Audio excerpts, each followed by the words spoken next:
Hello and welcome to the Cybersecurity Matters podcast. My name is Callum Davis and thrilled to be joined by my colleague Daisy Steele. I'm delighted to announce that our guest today is Tim Ward, founder and CEO at Redflag. Tim has spent over 20 years working in corporate IT and cybersecurity consulting, helping major organizations strengthen their cyber capabilities and manage technology risk. And at Redflags, Tim and the team are applying behavioural science to reduce operational risk, helping people make smarter, safer decisions in the moment through real-time contextual nudges. Tim, welcome to the show. It really is great to have you on. How are you doing today? I'm great. It's fantastic to be here. In that intro, just made me realise that it's almost 30 years, so that's a bit but apart from that, it's great to be here. It's great to hear. So to get things started, we always like to kick off with the same question. So tell me, Tim, how did you first get into cybersecurity? So I was always in the world of software. So I did computer science and AI at university before AI actually worked. So it was all very theoretical.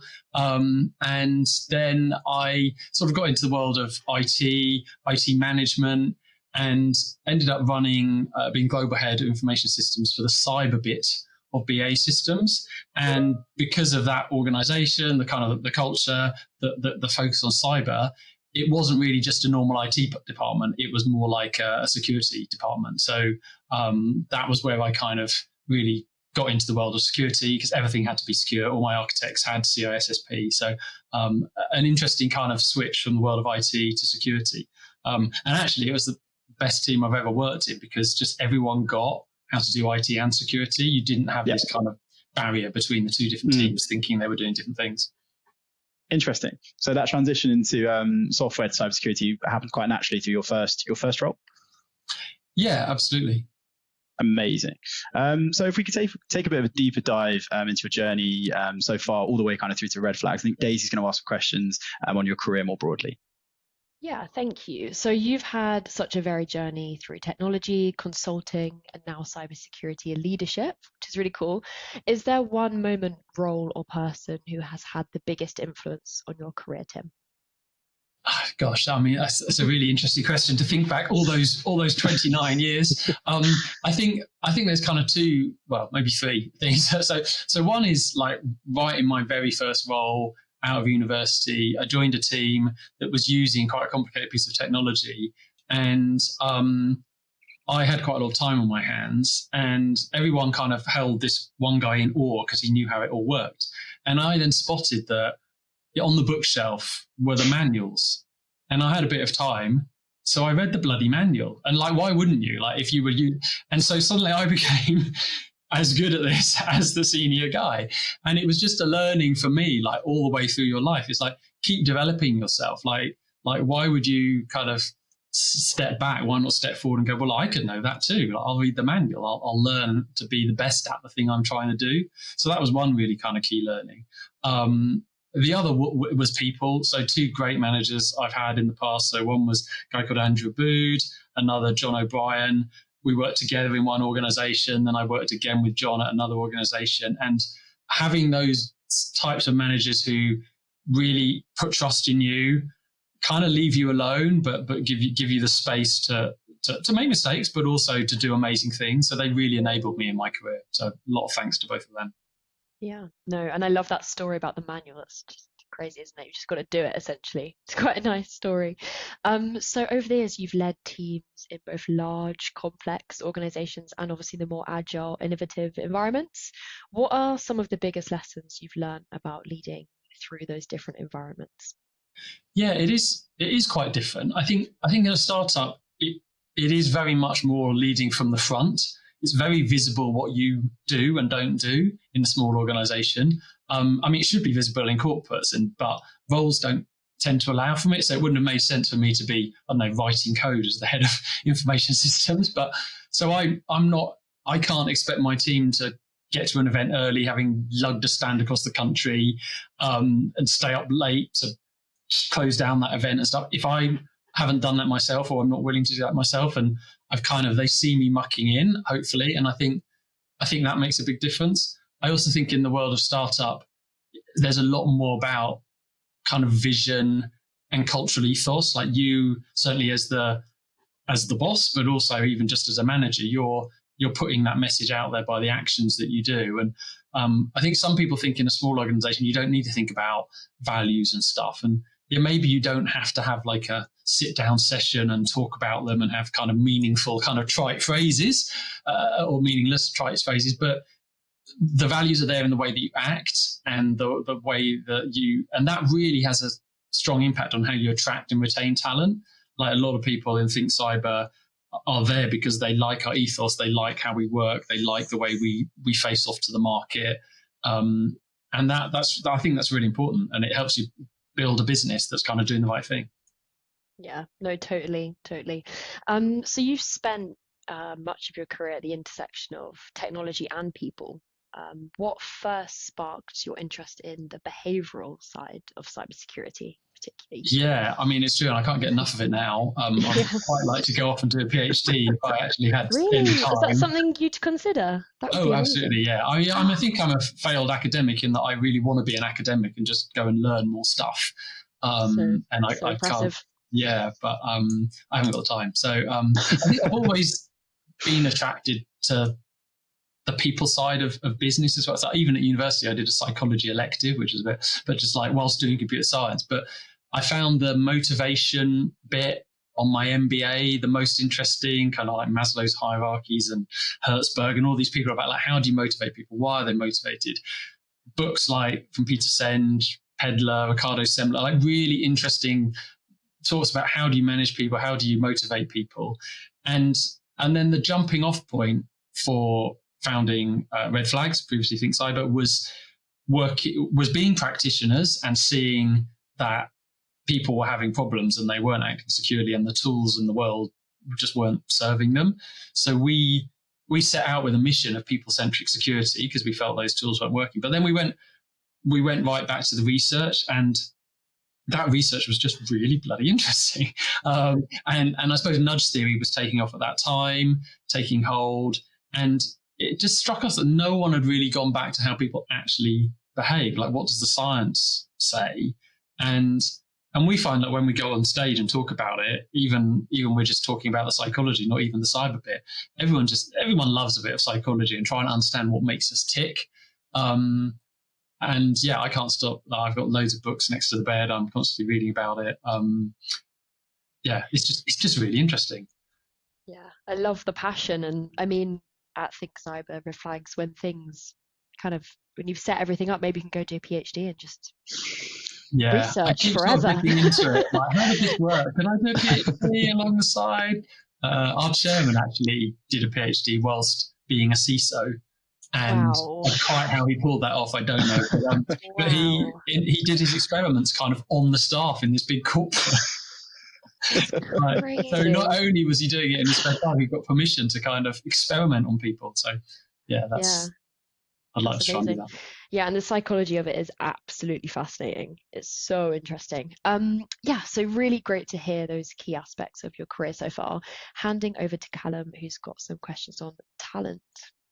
Yeah, I think it's quite a natural segue because obviously you do so much in terms of understanding people. So you must have some really interesting perspectives on kind of talent in general. So I'm just interested in terms of obviously you being with Redflags from the kind of the ground up, as it were. What was your kind of strategy and what kind of lessons did you learn from those first hires, which obviously are so crucial in a startup environment? Yeah, I mean, when you start and you're bootstrapping, you're incredibly constrained with what you can do. Like we couldn't afford so we had myself and Mike, that's like a lot of years of experience at the time, 40 years combined probably.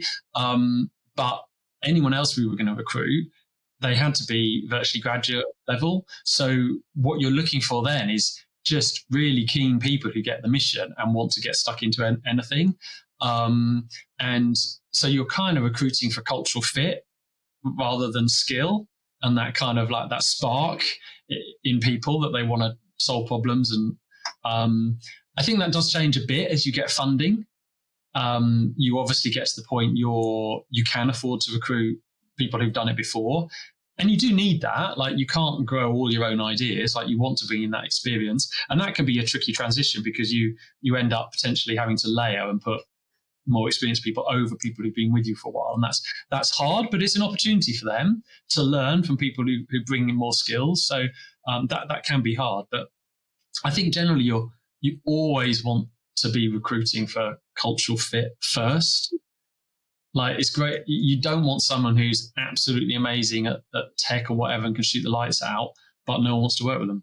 Like, yeah, and they cause disruption, and it's got to be cultural fit that you lead with. Yeah, because I imagine collaboration is such a huge aspect in those early stages, and ensuring that they have that culture fit where people are willing to collaborate and not just kind of going off on their own ensures that there's that kind of shared direction of the business going forward. Yeah, absolutely. Yeah. Amazing. And so, I mean, obviously the behavioral side of cybersecurity, I think it requires creativity as much as kind of technical skill. In terms of kind of screening for that blend of creativity and technical skill, how do you kind of identify if people have that within them? Yeah, I mean, it's not straightforward. Recruitment is not particularly easy. I think you're looking for people who are curious, slightly challenging the status quo. I do, one of my favorite questions to ask in interview is like, what's the last thing you read or watched or something that you really then just geeked out on? What did you just, I have to know everything about this. I want to learn about this. And because that, like, it's really important to me and some of my colleagues as well, that it's kind of been in their ethos, that constant learning. Like, I'm never sitting still thinking I know how to do anything. I want to be learning all the time, and I want that for my team, and it's for the good of them. It's not necessarily for the good of me. Like, that desire to learn will make you go somewhere in your career, because I don't know, you hear about a new way of doing something and you go and blooming read how to do that, and then suddenly everyone's going, "Oh wow, how do you know that?" It's like, I've just read the book. I mean, it's not hard. So I think you're looking for people who. They're trying to find ways to apply that knowledge all the time. In terms of the kind of creativity and the behavioral side, like I suppose we're looking, and especially in customers, people who get the, I don't know, who challenge the status quo, who get that it doesn't, like, to a layperson, it might make sense to say, well, look, we want people to know about cybersecurity so they don't click on links. Let's train them the way that they learn at university. Let's give them a course on e-learning or something. And it's like, well, that makes sort of logical sense, but actually the variables are different. People aren't choosing to learn. You need them to learn. They've got other motivations. They're really, really busy. And so actually e-learning and videos might not be the approach. And you want that challenge of the status quo. So how can we do this differently? Because people are also trying to make decisions and apply their learning under pressure and under uncertainty. So it's actually very different. It's almost looking for a slightly scientific mentality, like questioning things and looking for proof in the data. And that plays really well to us, because that's what we're all about, that kind of causality. Like, if I want to reduce risk, I need to change behavior. Can I see any link between my inputs, my training, my interventions, and actually reducing risk and changing behavior? So it's all about that kind of, I don't know, challenging the status quo is what you're interested in, I think. Yeah, I mean, and obviously being in a position where you're obviously trying to understand the mind of users, and particularly where there is so much that still in science we don't understand about the mind, it feels like that perspective kind of continuous learning is really, really crucial, particularly as you as a business try to understand how users act and how they behave. Yeah, I think you're right. And like, I mean, listening to a podcast on nudge theory the other day, they were fascinated by the fact that the same nudge applied in slightly different circumstances was in one place it worked, in another it didn't. It was like, well, what the hell's going on there? And you dig deeper into the data and you see that there's some other variables that are steering it. And it's that, like, this is a bit more of an art than, I mean, it is a science, but it's also a bit more of an art than a science, because, as you say, we don't fully understand it. So we're kind of applying what we think we understand and seeing what works. And so that willingness to go, yeah, like, we're constantly trying to get this better and improve it, I think is really interesting. Yeah, it's lovely to be in a position in the kind of industry where kind of outside learning can apply so much to kind of what you're actually doing. I mean, in terms of kind of looking a bit broader and some red flags, when you're actually developing the platform, how do you kind of decide which skills and roles to kind of keep in-house, and then also kind of versus kind of bringing in external expertise? Because as you mentioned earlier, particularly in a startup environment, there can be constraints earlier on. Yeah, it's a very difficult challenge. I mean, we have tended to have a preference for in-house, and that can slow you down a bit, but it's also a massive risk to just get something chucked over the fence at you that you don't really understand, but you've then got to live through and support and grow with your customers. So you might accelerate yourself to get this kind of lump of software, but who's going to support that? Who's going to make sure it actually works? So we perhaps have gone a little bit, been very focused on kind of in-house. Perhaps could have been a bit less risk averse at times and gone faster, but you could then be picking up the pieces of something that you don't really know how it works and it hasn't quite met the spec. We have used advisors to good effect. And my kind of sense and advice there is to real focus in on the ones who will show you rather than just tell you. Like being told how to do something, well, you can go and read the book too, if you do read books, obviously. And maybe that's why people need advisors to just tell them because they don't read books. But someone who is now part of the team, we were having some challenges and he's helped us with sales for years. And he'd sit down with me and, right, let's do it together. Let's actually do this thing I'm telling you to do. I'm not just telling you and I'm walking away. And that, I think that's really key. But also, like in terms of dev stuff, niche skills, it makes sense. Like we just had some people in to do a bit of an assessment on our user interface and give us some kind of strategic guidance. That's we don't necessarily need someone full time at the moment on that, but getting someone in, some other design type things. So I think there's definitely a role for those point skills. But if it's something you're going to be doing for the long term, ideally you bring that in-house because you need to develop it, you need to grow with it, you need to change it. And that can get quite expensive if you're then dependent on someone external. Yeah, it's really interesting how it always comes to that balance of kind of risk versus reward, particularly in terms of that. I mean, that's really interesting. Definitely lots for us to consider in terms of talent. I think it's a good position now to kind of focus on the topic that matters. So I'll hand over to Daisy to cover a few more questions about the industry.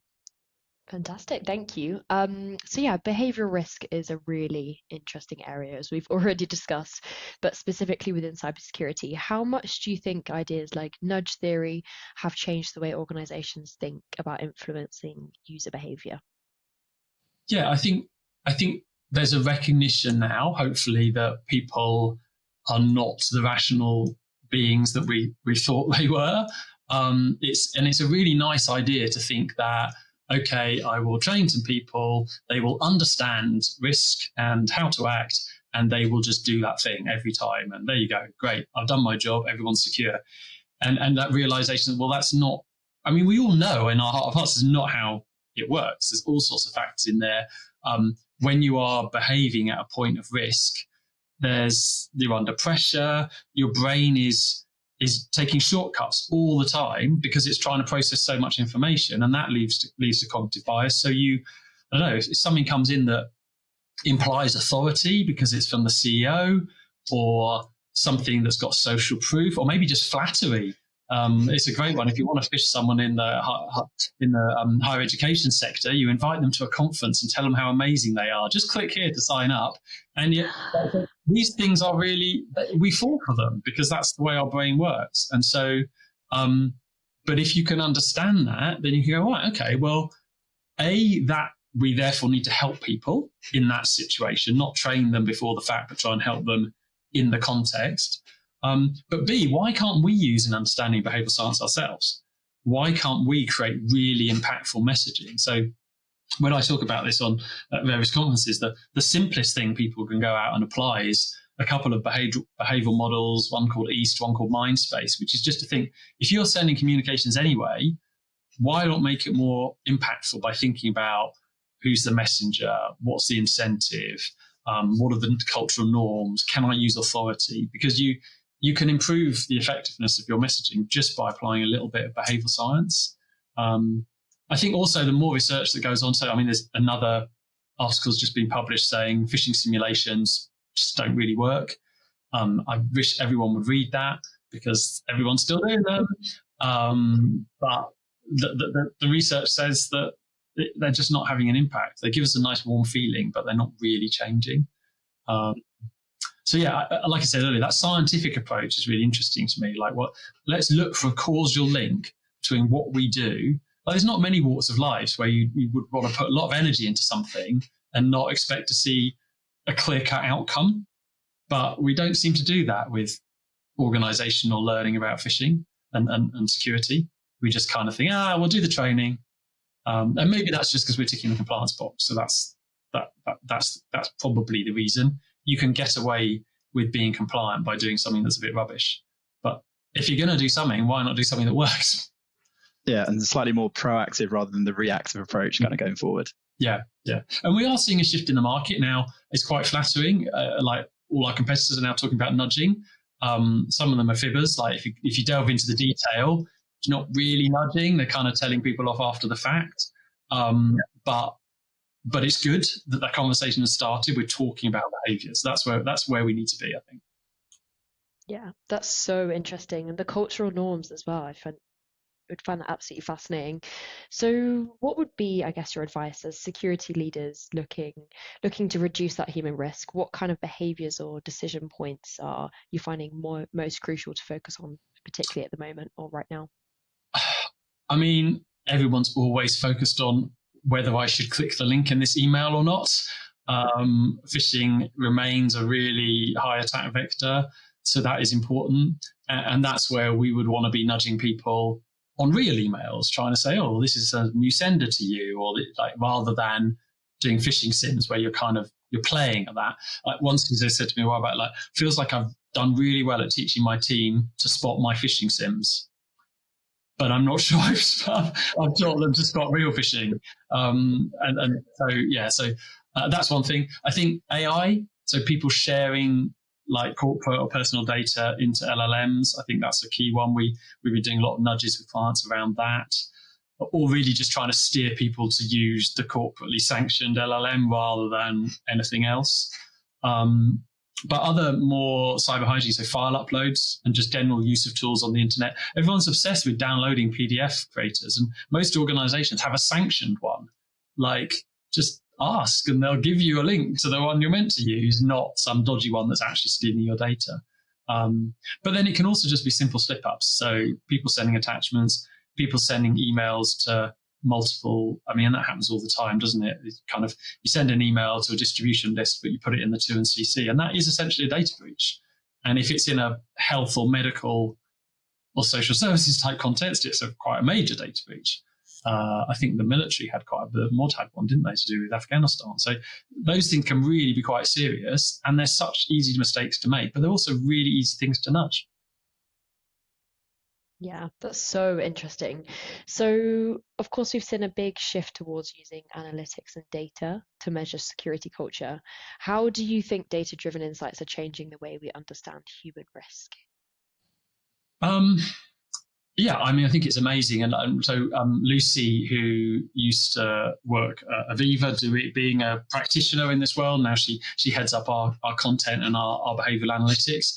And one of the reasons she joined us, she says, a lot on stage, was the data. Really wanting to she couldn't get the data she wanted to see what was going on. And so we can see really interesting things. And like one example of that is outliers. So like anecdotally, everyone says like 80% of the risk comes from 10% of the people, but you can see that. You can see that there are some people who are just doing some of the behaviors lots, and on average, most people are not doing it very much. And that can be really, really helpful to help you understand how to address these things. Seeing heat maps of behaviors as well. So when is a behavior taking place? So yes, you're getting a bit of USB usage you don't really want, but what's that one that's going on in the middle of the night? Is that right? So that's sort of understanding. But the main thing, I suppose, with the analytics is about seeing that you're having impact. And I obviously said this earlier, but it's not enough just to measure, have I done some training? If you want to reduce risk, you've got to be measuring and seeing behaviors change. So things like, have I reduced the number of people leaving their screen unlocked? Have I reduced the number of people uploading data to WeTransfer if I don't really want them to use that tool? Or visits to the wrong LLM or link clicks in emails.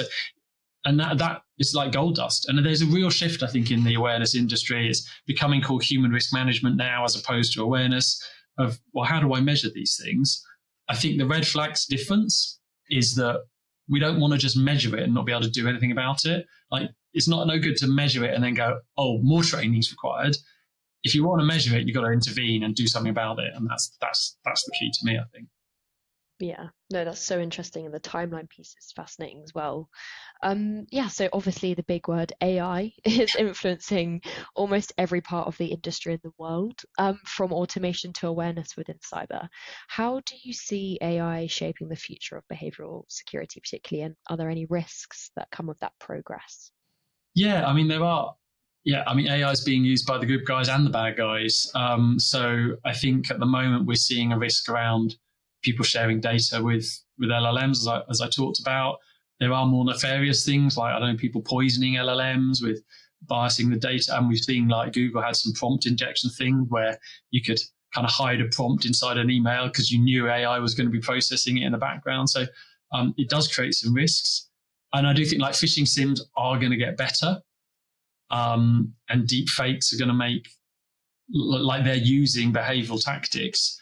But the defense kind of remains the same in that it's about that real healthy skepticism. Like, don't really trust anything in your inbox. And if you've got good process in your organization where you're not going to pay $25 million without 3 people signing off on it, then you should be able to, like, yes, they can be really convincing, but you've got the checks and balances to prevent the bad things from happening. So I heard some really good stuff about kind of CEOs at organizations getting on stage and supporting the security team by saying, right, I will never ask you to urgently buy me Amazon vouchers. I will never ask you to urgently pay this invoice. That will never happen. It won't ever happen. So, and you can like suddenly neutralize a whole load of those attack vectors by doing that. So yeah, it's going to get harder, but I think the behaviorally, it's sort of the same thing. It's just the threat's slightly more sophisticated. I mean, how secure, Tim, do you actually feel LLMs are? Because I think with so much development, so much reliance being placed on them now in kind of all walks of the working life, in my mind, it feels like we are effectively loading and kind of building a database that is so kind of desirable to attackers. And how secure do you actually kind of think they are? I'd be slightly terrified because a lot of these are companies who are rushing to market. Yeah. I mean, frankly, they haven't thought out the implications of their own bloody tool, let alone the security implications. So, I mean, you've seen that with some news around kind of things that you could get OpenAI to tell you. There's some horrible stories about it kind of encouraging suicide and stuff. So it's a tool that can go wrong already, but that speed to market in any industry is going to lead to slip-ups. And we see very sophisticated organizations get hacked by nation states. So F5 recently had some issues. So it is quite concerning. Hopefully, we're also aiming lots of AI tools at making ourselves more secure as well. So, but yeah, like any technology, it's going to have some of those issues, I think. Yeah. No, 100%. It's all such an interesting part of cybersecurity. I think it's the most interesting part, to be honest. As obviously that human side of security gets more attention recently, where do you think the industry still has room to grow? I think if you look around at what most people are doing, it's still very traditional, even compliance-based. I think small organizations aren't even doing anything much at the moment. And one of my frustrations is that, because obviously we're slightly more on the cutting edge of that, and that there's this kind of sense of a maturity curve. It's like, well, I couldn't possibly do behavioral stuff because I haven't climbed up that curve. And then my counter to that is like, why on earth would you do something that everyone else has realized, or the more mature people have realized doesn't work? Like, everyone can start thinking about behaviors, even if it's small and simple. Things like banners on your inbound email, like that's a nudge. It's not a very good one after 3 months because your brain filters out that bit of the email that's always there, but it's a start. And so, so my plea would be that everyone starts taking a more behavioral view of this. Like, what are the risks to my organization? How does that map to people's behavior? And how do I therefore train them? I still have, and in fact, we've had it today, conversations with kind of, it's a bit unfair, but like lay practitioners who are like, why can't we just use videos? Everyone loves a video. That's how everyone learns. Like, do they? have you got any evidence to back that up? Like, yes, YouTube exists and stuff, but people choose to watch those videos. We're trying to make them watch it. It's actually a different context. So, which comes back to your question about data. How do we prove what actually works and what doesn't? And I would hope that most security organizations are quite data-led. So they'd be looking to like, is this working? How can I see it's working? And to some degree, listening to experts who kind of built this expertise up over a while to understand, we can see the change happening. Here's how to interpret the data, and we can explain it for you, and it is or isn't working. Yeah, and I feel data must also be able to kind of determine actual retention of that information. So, for example, you brought up videos. Well, I would sometimes question if you put a 20-minute video educating on how to kind of be aware of these risks, is that information actually being retained, and what other methods there might be to actually ensure that people are retaining this information? Yeah, exactly. Yeah, and we all know, I don't know how proven they think called the Ebbinghaus forgetting curve, but that idea that after 5 days you only remember about 20% of what you were taught, and like realistically you're going to take away maybe 3 facts from that video. Well, why not just teach the 3 facts in 30 seconds and then build on that the next week, but also support people at the time they're doing something. So I think we all know that those traditional routes aren't really going to necessarily change behavior, and you can measure retention. And so interesting. So our kind of approach is very campaign based, and we will intervene. We will do a bit of education, but like maximum about a minute long. Then we will remind people, we'll nudge them in and around their workflow. Behind the scenes, we're tracking how often they do that behavior. And once you stop the campaign, you can then leave that tracker on, and that could be really interesting to say, okay, does the behavior just go straight back up?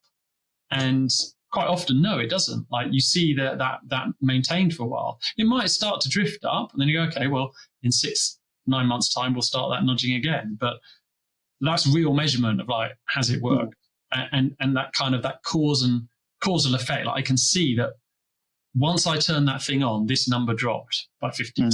I must be having some sort of impact. Yes, there'll be other variables. There always are. But if it changes that much at the point, it's not coincidence. Yeah, that's super, super interesting. Amazing. Thank you so much, Tim. I'll pass you on to Callum briefly for our last question.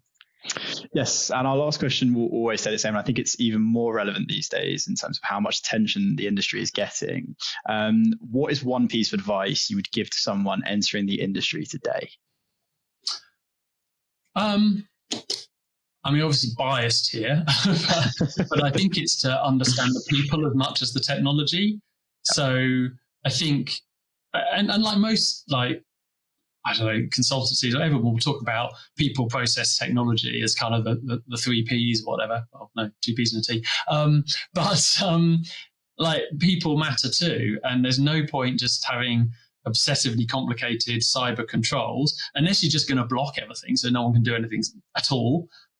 Which is an approach, I suppose. The people are going to matter. And so, and we talk about secure by design, don't we? Like that is a thing that is becoming more prevalent. We're trying to build security in from the get-go, so that people can be secure without having to think about it.